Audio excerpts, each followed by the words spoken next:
Hello बच्चों, आज हम स्टार्ट कर रहे हैं area related to circle chapter 12th class 10th maths का। उसके एक्सरसाइज 12.2 के हमने question number 1 to 7 last video में किए थे। आज स्टार्ट कर रहे हैं हम क्वेश्चन नंबर 8 से। क्वेश्चन है, a horse is tied to a peg at one corner of a square shaped grass field of side 15 metre by means of 5 metre long rope. ये स्क्वायर शेप का field है, खेत है, जिसका एक corner पे, यहाँ पे एक पैग के साथ, पैग यानी कि खूंटा समझ सकते हैं आप, उसके साथ एक हॉर्स बंधा है। यहाँ पे हॉर्स है। जो स्क्वायर फील्ड है इसकी साइड गिवन है आपको 15 मीटर्स। ठीक है। और कह रहा है जो हॉर्स बंधा है उसकी रोप, ये जो रस्सी है, इसकी लंबाई है 5 मीटर, यानी कि यहाँ से यहाँ तक मान लेते हैं ये 5 मीटर है। तो फर्स्ट पार्ट में पूछा है area in which horse can grace, तो कितना एरिया में वो यहाँ पे ग्रास जो है वो चढ़ सकता है, कितना ग्रेस कर सकता है। तो बेसिकली हमें ये वाला एरिया चाहिए। तो ये क्या फॉर्म कर रहा है, ये एक सेक्टर फॉर्म कर रहा है। देखो रोप यहाँ से बंधी है तो ऐसे सर्कुलर मोशन में ये जा सकता है, लेकिन फील्ड यहाँ से यहीं तक है, तो ये आपका सेक्टर बनेगा यहाँ पर। तो इस सेक्टर का एरिया निकालना है। रेडियस क्या होगी, रोप की लेंथ, और एंगल कितना होता है स्क्वायर का, 90 डिग्री। तो फर्स्ट पार्ट के लिए area in which horse can graze, ये वाला फर्स्ट पार्ट कर रहे हैं। तो यहाँ पे आपकी रेडियस हो गई 5 मीटर और थीटा एंगल हो गया 90 डिग्री, क्योंकि स्क्वायर के हर कॉर्नर पे एंगल होता है 90 डिग्री का। अब यहाँ पे हम फॉर्मूला लगाएंगे सेक्टर का। तो area of field that can be grazed is equals to, formula sector का है theta upon 360 degree into pi r square. तो यहाँ पे थीटा है 90 डिग्री, अपॉन में 360 डिग्री, पाई की वैल्यू कहाँ है 3.14 लेने को, रेडियस है 5, तो 5 इंटू 5, 0 गॉट कैंसिल, 9 4 ज़ा 36। ओके, उसके बाद हम इसको यहीं पे सॉल्व कर लेते हैं। 3.14 को 25 से मल्टीप्लाई करते हैं तो it comes out to be, ये आएगा यहाँ पे 78.5 अपॉन 4, और 4 से रिड्यूस करेंगे, 4 1 ज़ा 4 9 ज़ा 4 6 2 5 सेंटीमीटर स्क्वायर। तो ये आ गया फर्स्ट पार्ट का आंसर। इतना एरिया जो है वो हॉर्स ग्रेस कर सकता है। अब देखते हैं सेकंड पार्ट में क्या पूछा है। तो सेकंड पार्ट में पूछा है increase in area if the rope were 10 metre long instead of 5। अगर ये रोप की लेंथ 5 से बढ़ाकर 10 मीटर तक कर दें तो वो कितना एरिया ज़्यादा ग्रेस कर पाएगा। दैट मीन्स कि ये वाला एरिया, ये हम 10 से निकालेंगे, ये भी सेक्टर बनेगा।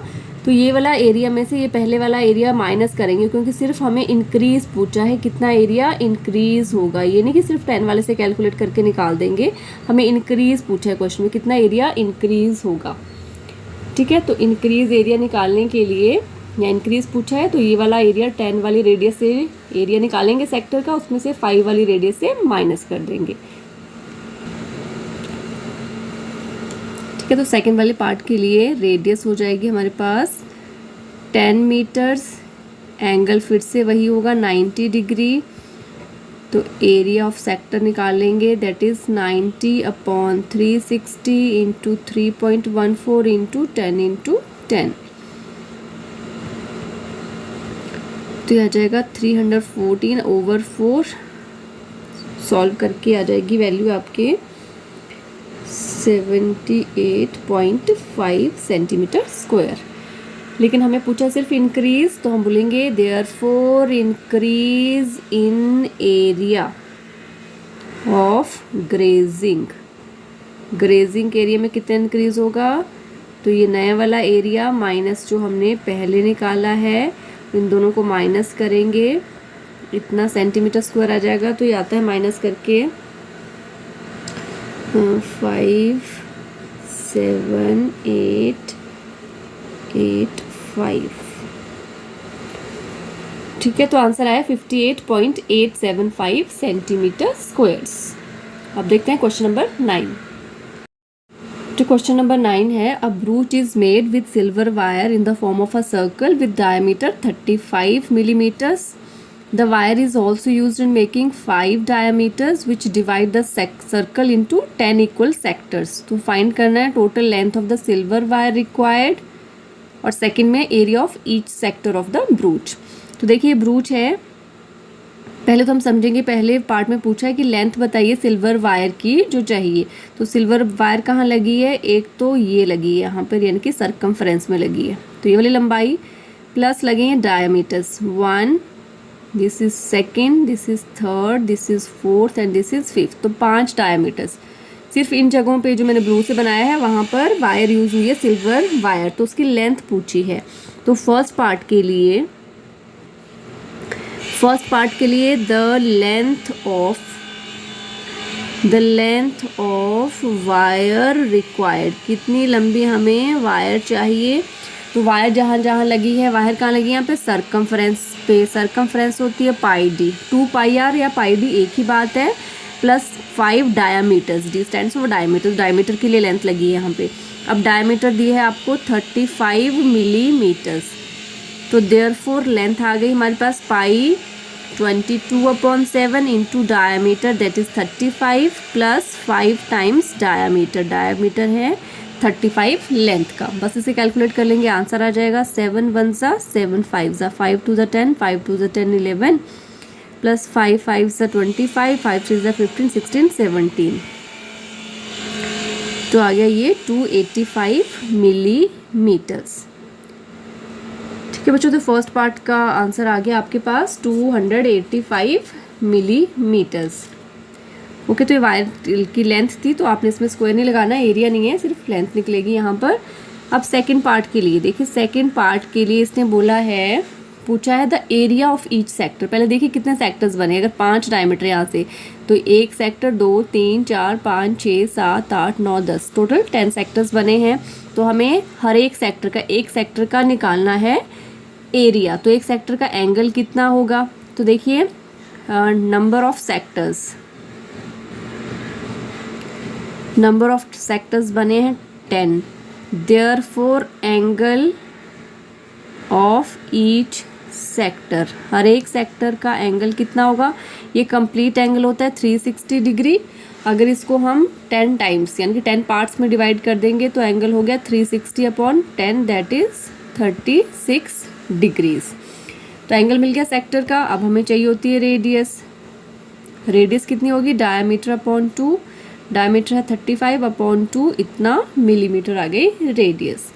Therefore area of sector formula है θ/360 into pi r square. Theta है 36 डिग्री अपॉन में 360 इंटू पाई 22/7, रेडियस है 35/2 इंटू 35/2।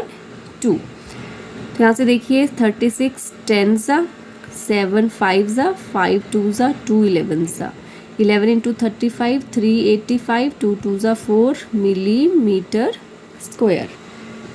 तो ये आ गया है आंसर 9th क्वेश्चन के सेकंड पार्ट का। अब देखते हैं नेक्स्ट क्वेश्चन। तो बच्चों क्वेश्चन नंबर 10 है, An umbrella has 8 ribs which are equally spaced. Assuming umbrella to be a flat circle of radius 45 cm, find the area between the 2 consecutive ribs of umbrella. तो देखिए umbrella है, umbrella में जो आपकी इस तरह से बेंडिंग होती है, वायर्स लगी होती हैं, उनको हम रिब्स कहते हैं। तो टोटल इसमें रिब्स हैं 8, ठीक है 8 रिब्स हैं। अगर हम मान लें कि सब में सेम डिस्टेंस है, इक्वली स्पेस्ड हैं वो, और ऊपर की तरफ से अगर आप देखो तो आपको ऑलमोस्ट ये सर्कल की तरह लगेगा। और इसकी रेडियस गिवन है, कितनी है 45 सेंटीमीटर यहाँ से यहाँ तक। तो एरिया फाइंड करना है 2 रिब्स के बीच में। अब 2 रिब्स के बीच में जो पोर्शन है एक सेक्टर की तरह बन रहा है, तो हमें इसका पहले एंगल फाइंड आउट करना है और एक सेक्टर का एरिया निकालना है। सिंपल क्वेश्चन है। तो यहाँ से पहले टोटल रिब्स हैं 8, ठीक है, वो क्वेश्चन में ऑलरेडी गिवन है। तो therefore angle between 2 consecutive ribs is equals to कितना हो जाएगा, टोटल एंगल 360 अपॉन रिब्स हैं 8। 8 4 ज़ा 32, 8 5 ज़ा 40। तो एंगल आ गया हमारे पास 45 डिग्री। और क्वेश्चन में रेडियस ऑलरेडी गिवन है, रेडियस इज इक्वल्स टू है 45 सेंटीमीटर्स। तो therefore area between two consecutive ribs is equals to area of sector. तो सेक्टर का फॉर्मूला है theta over 360 into pi r square. यहाँ पे थीटा ऑलरेडी निकाल लिया हमने, 45 डिग्री ओवर 360 इंटू पाई है 22/7, रेडियस है 45 का स्क्वायर। 9 5 ज़ा 9 4 ज़ा 5 8 ज़ा और 2 4 ज़ा 2 11 ज़ा। तो 11 इंटू 45 का स्क्वायर। स्क्वायर करने के लिए अगर 5 हैंड में तो 5 का स्क्वायर 25 और 4 का नेक्स्ट है 5, 4 5 ज़ा 20 अपॉन में 7 4 ज़ा 28। इसको मल्टीप्लाई करेंगे तो 5 और 5 + 2 7, दिस इज 2025 2025 5 7 2 2 2 2 2 2 ओवर 28 और ये है सेंटीमीटर स्क्वायर। तो ये आ गया area between the two consecutive ribs, जो कि एक सेक्टर फॉर्म कर रही थी यहाँ पे। अब देखते हैं क्वेश्चन नंबर 11। ओके बच्चों, क्वेश्चन नंबर 11 है a car has 2 wipers which do not overlap. Each wiper has a blade of length 25 cm sweeping through an angle of 115. Find the area cleaned at each sweep of the blade. तो जैसे आपने car के इस तरह से, आपका car का अगर फ्रंट वाला शीशा है और यहाँ मिड से आपके ये दोनों वाइपर्स हैं, ठीक है, ये वाइपर और एक वाइपर, ठीक है। तो एक वाइपर जो है मैक्सिमम कितना स्वीप कर सकता है, और इन दोनों वाइपर्स की लेंथ कितनी है 25 सेंटीमीटर, एक दूसरे को ओवरलैप नहीं करेंगे ये। तो ये यहाँ तक स्वीप कर सकता है, मान लो ये यहाँ तक स्वीप कर सकता है, तो दोनों का एरिया मिलाकर पूछा है कितना बनेगा। तो एक जो वाइपर है उसका एंगल दिया है 115 डिग्री और वाइपर की लेंथ ही रेडियस की तरह बिहेव करेगी। तो बेसिकली हमें ये सेक्टर का एरिया निकालना है इसमें, ठीक है। सेक्टर का एरिया निकालने के लिए हमें रेडियस चाहिए दी है और एंगल चाहिए सेंट्रल, वो भी दिया है 115। अभी दोनों चीज़ें दी है, सिर्फ सेक्टर का एरिया फाइंड आउट करेंगे। तो पहले एक का निकालेंगे क्योंकि सेम ही होगा दोनों का। हमें दोनों वाइपर्स का पूछा, हर एक स्वीप में वो ब्लेड्स कितना एरिया क्लीन करेंगे, ठीक है। तो हर एक स्वीप में ये भी करेगा ये भी करेगा, दोनों का मिलाकर निकालना है। तो पहले एक वाइपर का निकालेंगे, उसको 2 टाइम्स कर लेंगे। तो यहाँ से length of blade is equals to वही आपकी रेडियस होगी, तो दैट इज योर 25 सेंटीमीटर्स, ठीक है। And angle made by blade, उसी को हम थीटा कह देते हैं, दैट इज योर 115 डिग्री। तो दोनों चीज़ें दी हैं। अब हम निकालेंगे एरिया। तो area cleaned by 1 blade will be equals to area of sector, area of sector formed by blade, ठीक है। ब्लेड जो है एक सेक्टर जब मूव कर रहा है तो एक सेक्टर फॉर्म कर रहा है, उस सेक्टर का हमें एरिया निकालना है। तो देयरफॉर कितना हो जाएगा वो theta upon 360 into pi r square. Theta है 115 ओवर 360, पाई 22/7, रेडियस है 25 इंटू 25। तो ये आ गया आपका 5 2 ज़ा 5 3 ज़ा 5 7 ज़ा 5 2 ज़ा, देन 2 36 2 11।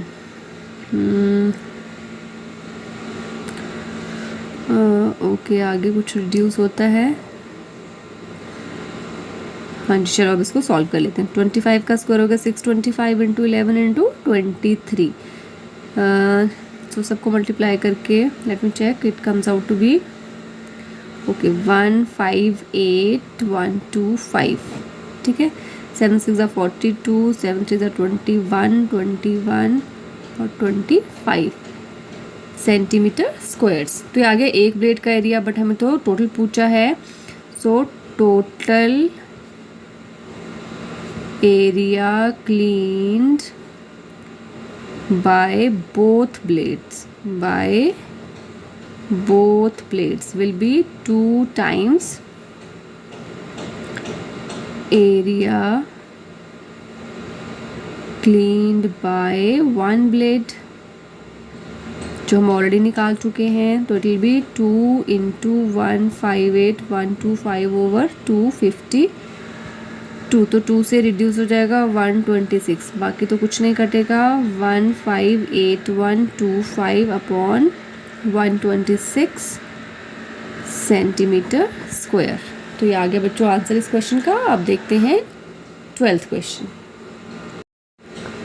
ओके बच्चों, 12th क्वेश्चन है to warn ships for underwater rocks, a lighthouse spreads a red-colored light over a sector of angle 80 degree to a distance of 16.5 kilometer. Find the area of the sea over which the ships are warned.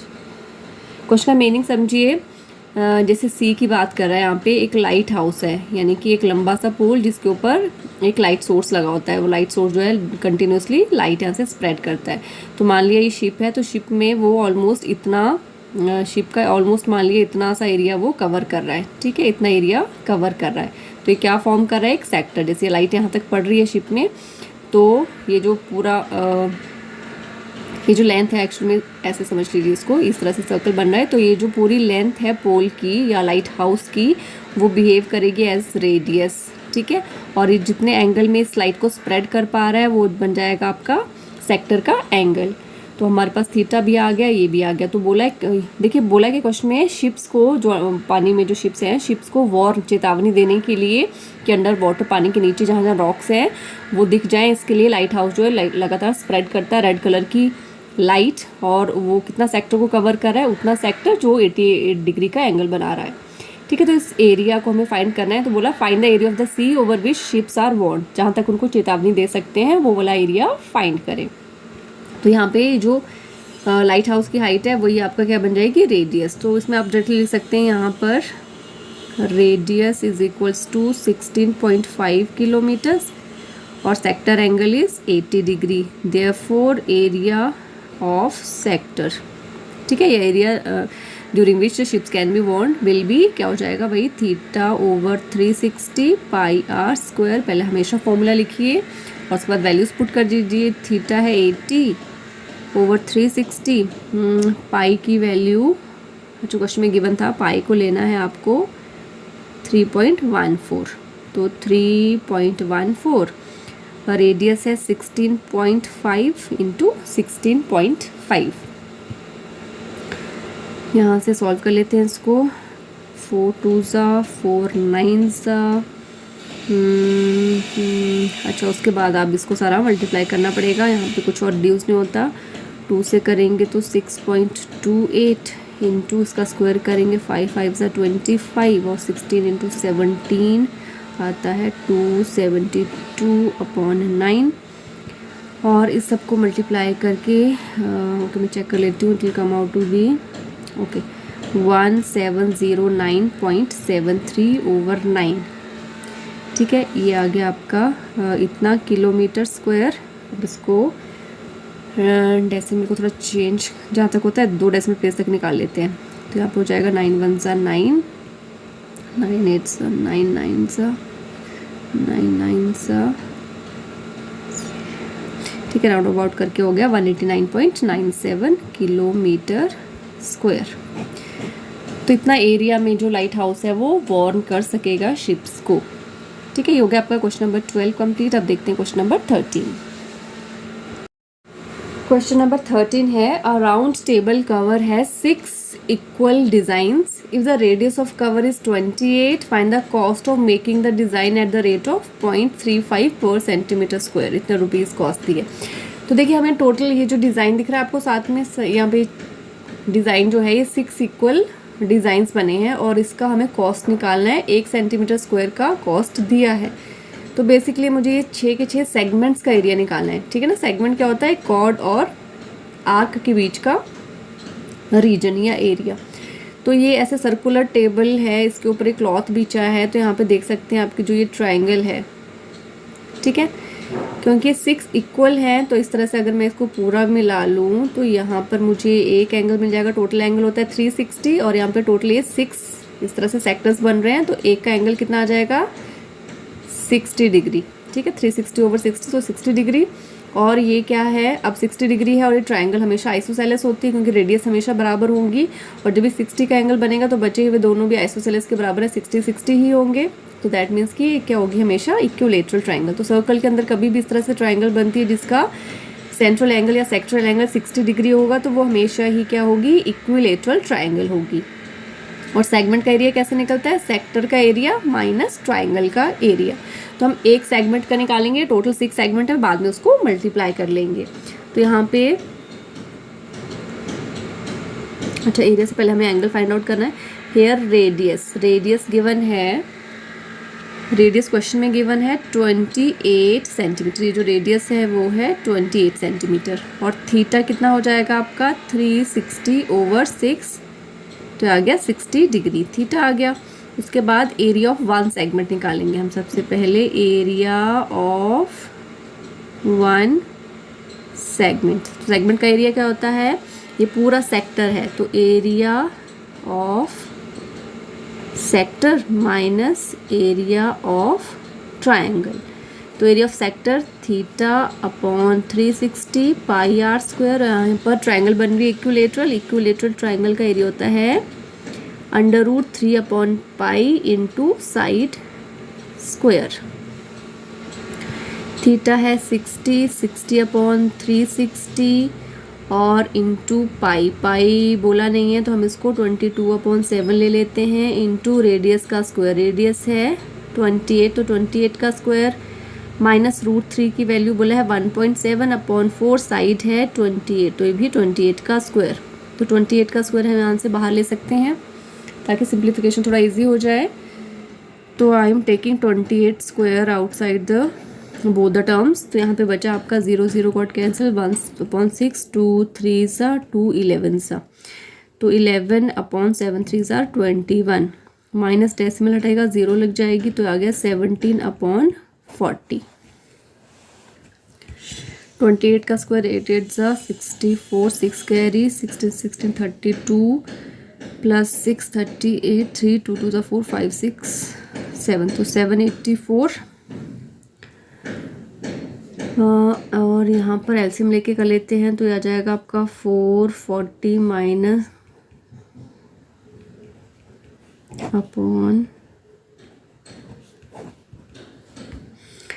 तो ये आ गया 3 और 5 minus 10 7 और 8 83/840 और बाहर है 784। तो इसको रिड्यूस कर लेते हैं 2422 2329 22 2210 7 3 21 7 2 14 7 8 56 और 8 2 14 215। तो ये आ गया हमारे पास 14 इंटू 83/15।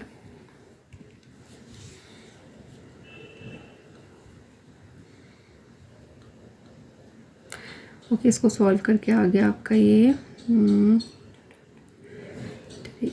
83 इंटू 14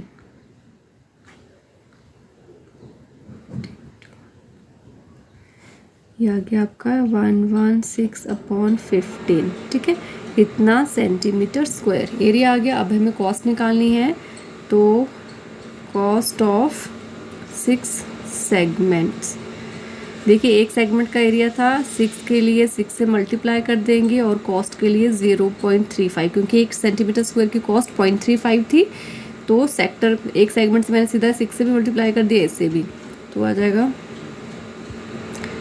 5 3 5 7 और 3 2 तो ये हो गया 2 7 14 1162 इंटू 0.14 और इसको सॉल्व करके आता है ठीक है, इसको मल्टीप्लाई करके आया 162.68, 162.68 इतने रुपीज़, 162 रुपीज़ 68 पैसा। ये आंसर है आपका क्वेश्चन नंबर 13 का।